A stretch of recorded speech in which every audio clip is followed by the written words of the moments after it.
Welcome back to Home Sweet Home Cooking. I am your host Rocky in my mother's kitchen. Who's my mom? Me. What's your name? Mom. Hi, say hi, Mom. Hi, Mom. So today we're going to continue. Yesterday we did a buttermilk pie because I've got buttermilk left over from... And it was good. Oh, very good. That'll be linked at the end of this video. Please check that one out. It was fantastic. But I've still got more buttermilk to use up, so I found another buttermilk recipe. Sort of. It is a buttermilk pecan pie. Who doesn't love pecan pie? So, we're going to start this one out. It's asking for you to glaze and roast the pecans first. So, a foil-lined jelly roll pan or a half baking sheet. And you want to grease that, because it's going to get sticky. You're going to put 1 cup of whole pecans. Ours are actually chopped. I thought we had wholes, but they're chopped pecans. It'll be fine. It's just not going to look as pretty if you had whole pecans around the outside of your pie. 1/4 cup of firmly packed light brown sugar, and it calls for 1/4 cup of dark corn syrup. So I'm going to put almost a 1/4 cup of dark corn syrup, or light corn syrup. We don't have any dark corn syrup. We just have light in this house. If you ever run out of syrup and want to put something on pancakes, you can actually use that. Ooh, that's good too. Yeah, I do like that. And I'm going to top it off with a little bit of molasses because, like I say, this isn't the dark, but this will help darken it up. And molasses is somewhat sweet.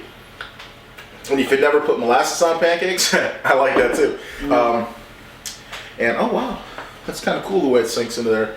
Almost like a lava lamp. All right, I'm going to pour that in there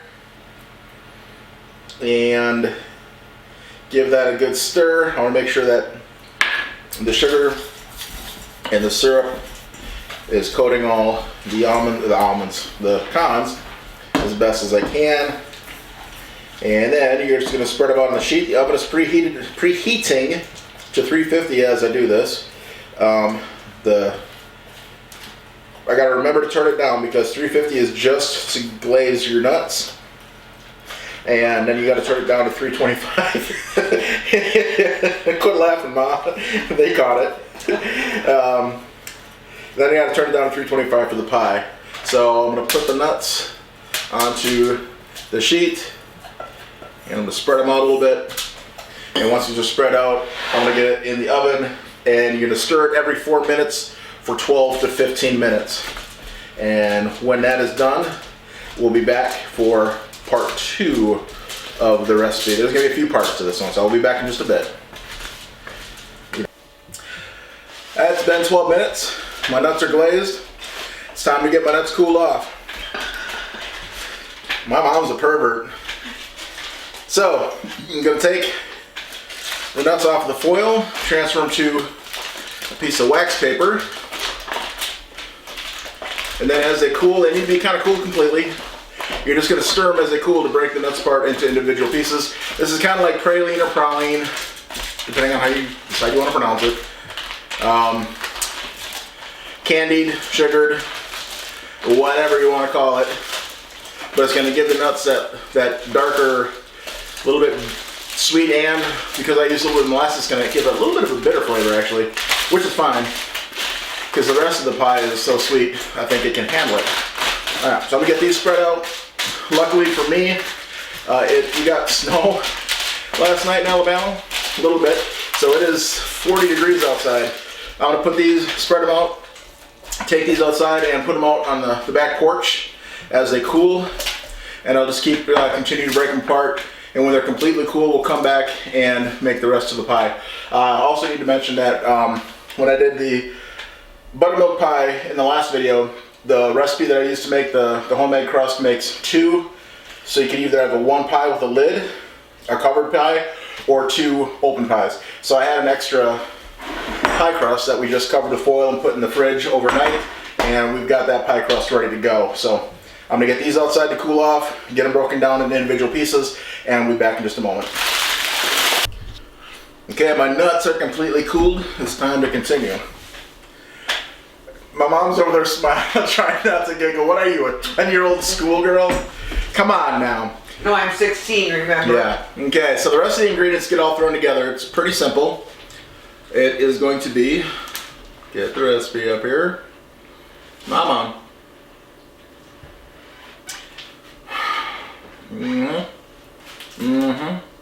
There it is. Alright.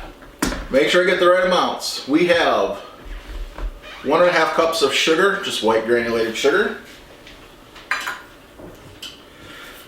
To that is going to be 1/4 cup of flour and 1/2 teaspoon of salt. I've got them both in the measuring cup. 3 eggs beaten.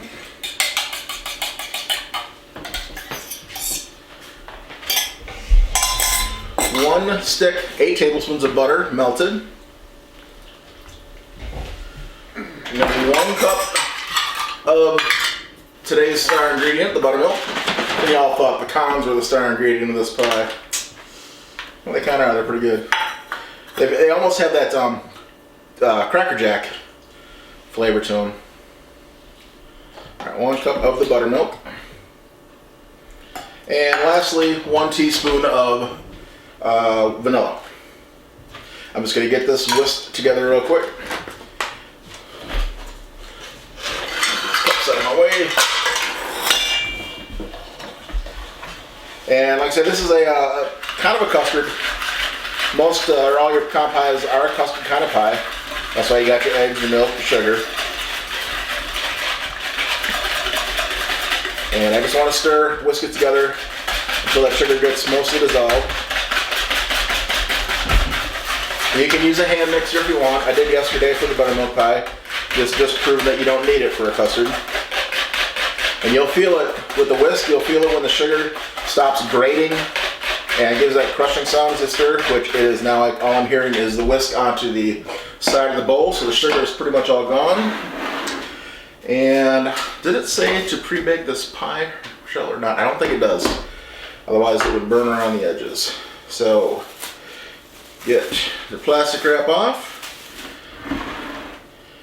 Got a little bit of that fell in there.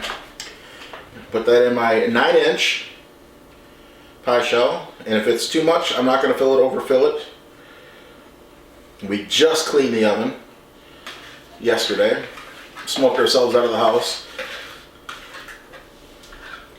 Okay, and then you're just going to take your candied pecans. I'm not going to drop them from high. I don't want them to sink too bad, but I'm just going to spread them around evenly around the top.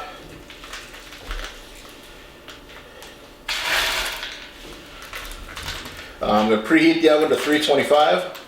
It should be pretty hot yet because I just turned it off from the candying, glazing the nuts, so they should still be almost at the right temperature. And this is going to go in for, how long? I don't want to lie to you. 325 for 50 minutes to 1 hour.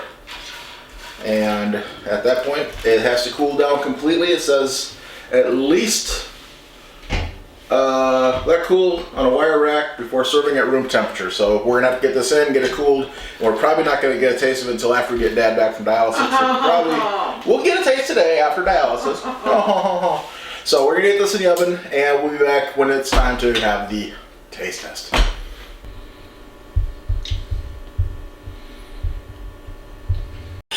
It is time for the taste test. This went well over an hour, probably an hour and a half. It was very soupy. Even now, there's spots that are still really soft. I think there's a lot of liquid in there. I think it should have been 350 from the start instead of 325. In my case, not going to be true for everybody's oven. So this is actually still kind of warm, but I've got to get this tasted so I can go home. Yeah, go home. Am I taking the pie with me? We'll find out. So hot. I think I like regular pecan pie better. Yeah, you're taking it with you, but I'm coming along. It's still good. I mean, it's really, really, really good. And maybe after it cools off, it'll be better. I think it will. Yeah. But the buttermilk pie warm was really good. This is still kind of hot, not really even warm. Should have put it out on the porch. It's 40 degrees outside. It would have cooled off faster. Give it another try here.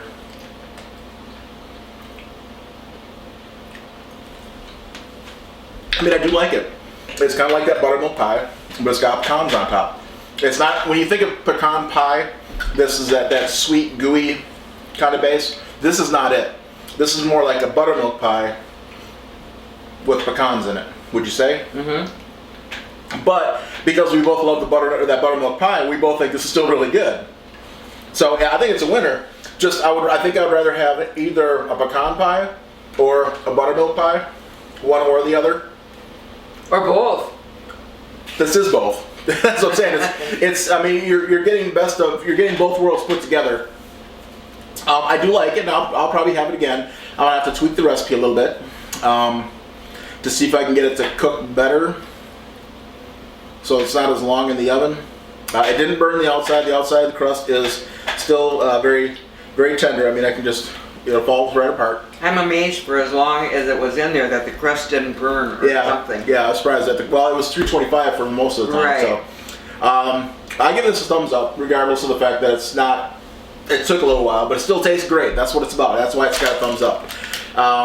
If you have any other buttermilk pie recipes, let me know, because I'll always have a use for buttermilk, because I can't use the whole half gallon before it goes bad. So you share your recipes with me, because we're sharing recipes with you. I hope you like, share, and subscribe to this video. I will link the buttermilk pie video here at the end of the video. It will be, I guess, down in this corner. So if you want to check that out. Thank you for watching, and have a great day. Bye, Mom.